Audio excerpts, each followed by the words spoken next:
Assalamualaikum warahmatullahi wabarakatuh dan selamat siang. Kali ini saya akan menjelaskan tentang perubahan dari NFA ke DFA. NFA itu yang terdapat gambar lingkaran yang ada di sebelah kiri, dan DFA-nya nanti kita tuliskan ke dalam tabel yang ada di sebelah kanannya. Untuk lingkaran-lingkaran ini kita beri nama state. Setiap pergantian state harus menggunakan nama atau simbol baru. Kali ini saya akan memberikan contohnya dengan menggunakan alfabet. Bisa menggunakan dengan alfabet ataupun simbol. Sedangkan panah yang berada di dekat state 1 ini adalah tanda mulai. Kita akan memulai dari sini. Langsung saja kita masuk ke contohnya. Yang pertama kita mulai dari state 1. State 1 ini saya beri nama state A. Dan inputan yang menerima huruf R dari state 1 adalah itu state 2. Kenapa di sini 2,5? Karena yang menerima inputan R dari state 1 adalah state 2 dan state 5. Selanjutnya kita akan membahas tentang huruf S-nya. State yang menerima huruf S adalah state 1 karena dia kondisinya mengulang atau balik lagi ke dirinya sendiri. Selanjutnya kita mulai dari state 2, yaitu yang tadi, yang B sama dengan 2,5. Dari sini, dari state 2 atau bisa dibilang state B yang menerima inputan R adalah 3 yang pertama dan 6. Kenapa saya bilang 3 dan 6? Karena dari state 2 ini dia memiliki cabang antara ketiga dan ke-6.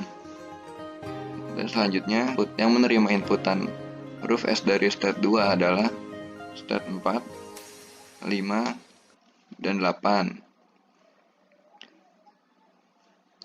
Karena state 2 itu dia memiliki cabang.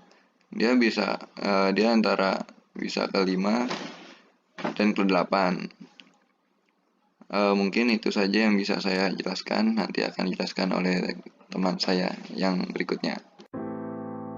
Saya akan melanjutkan video dari yang sebelumnya. Di sini ada state C, yang mana nilai C adalah 3 dan 6.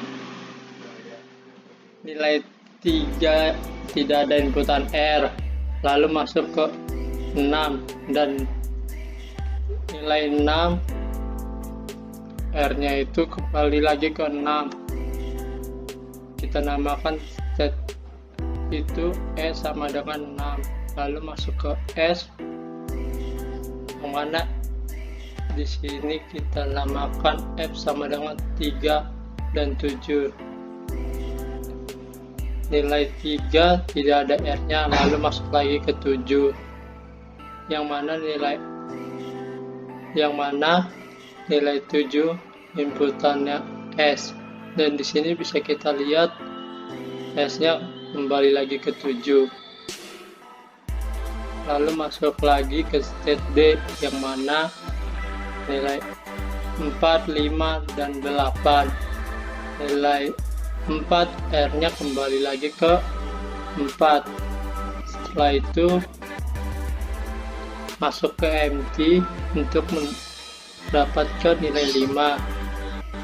Dari nilai 5 ada nilai S-nya ke 8.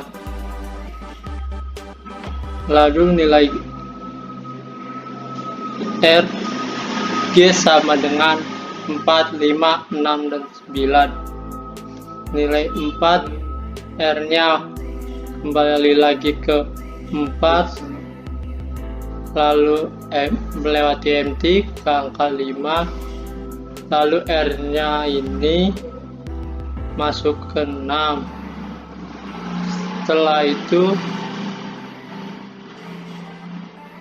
R yang dari 6 melooping di angka 9. Setelah itu masuk ke state S, yang mana nilainya D sama dengan 4, 5, dan 8.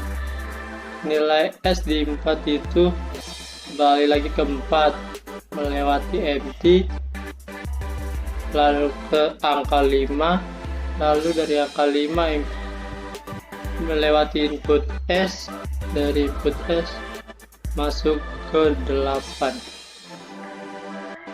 Selanjutnya kita akan mulai dari himpunan state S sama dengan 6. Kita lihat input R dari himpunan state sama dengan 6, dan ternyata input R itu ada di state 6 itu sendiri. Berarti input R itu tetap himpunan state S sama dengan 6. Berikutnya input S dari himpunan state S sama dengan 6 menuju ke himpunan state H sama dengan 7. Kita masukkan yang baru, himpunan state H sama dengan 7. Selanjutnya dari himpunan state F sama dengan 3 dan 7. Kita lihat dari input R dimulai dari 3, tidak ada input R ke arah manapun, berarti kita lihat dari state 7, dan input R menuju ke arah state 6, berarti tetap di himpunan state S sama dengan 6. Selanjutnya kita lihat inputan dari input state S, semua dua-duanya ada tetap di himpunan state F sama dengan 3,7, karena dia menerima inputan dari state itu sendiri. Kita lanjutkan pembahasannya. Lalu dengan G yang berisi state 4, 5, 6, 9.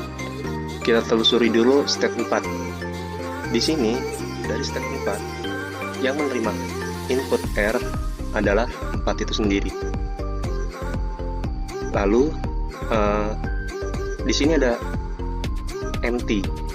Jadi R empty 5, berarti 5 menerima input R juga, karena berdasarkan rumus ini R empty sama dengan R.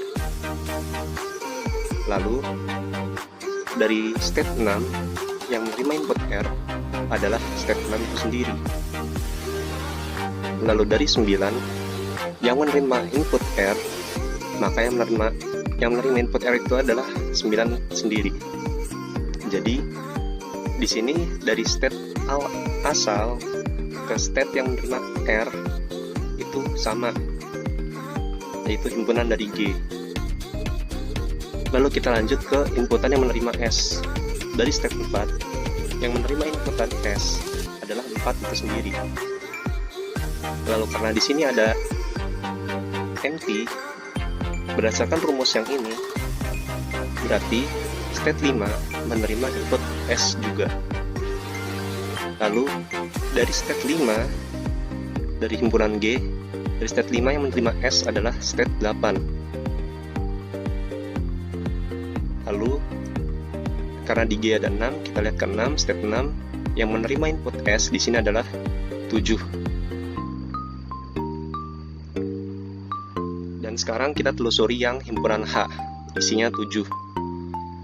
Mari kita lihat di sini, kita analisa dari state 7 yang menerima input R di sini terlihat hanya 6, yaitu sama dengan himpunan E. Lalu kita lihat lagi di sini dari state 7 yang menerima input S dari state 7 adalah state 7 itu sendiri. Jadi kita itu sama dengan himpunan state H. Lalu kita telusuri lagi yang ke I. Di sini ada state 4, 5, 7, 8. Kita analisa lagi state 4, 5, 7, 8 dari 4. Dari 4 yang menerima input R adalah state 4 itu sendiri. Lalu karena ada empty diteruskan ke 5. Jadi di sini kita bisa menuliskan bahwa yang menerima input R dari state 4 adalah 4 dan 5. Lalu kita lihat dari state 5 yang menerima input R di sini adalah 6. Step 6. Lalu kita lihat lagi di sini ada step 7 yang menerima input R dari step 7 adalah 6 juga. Jadi hanya cukup sekali penulisannya, tidak perlu 2 kali. Lalu kita lihat lagi di sini ada step 8. Kita lihat step 8 yang menerima input R dari step 8 adalah 9. Ini sama seperti himpunan G sebelum kita bahas tadi. Dan yang terakhir, yang menerima inputan S dari himpunan step I, yaitu himpunan dari step 4, 5, 7, 8. Kita lihat di step 4 yang menerima inputan S adalah 4 itu sendiri. Lalu karena ada empty, step 5 juga menerima inputan S. Lalu dari step 5 yang ada di I, kita lihat di sini menerima input S dari step 5 adalah 8. Lalu di sini ada step 7, kita lihat step 7 yang menerima input S dari 7 adalah step itu sendiri, yaitu step 7. Dan di sini ada step 8 yang menerima input S dari step 8 adalah step 8 itu sendiri, karena di sini berputar. Ya. Kita namakan step I sama himpunan step I, sama seperti yang ada di sebelumnya. Jadi sama dengan step awal, step asal. Oke, sekian penjelasan dari kelompok kami. Semoga bermanfaat. Kurang lebihnya mohon maaf.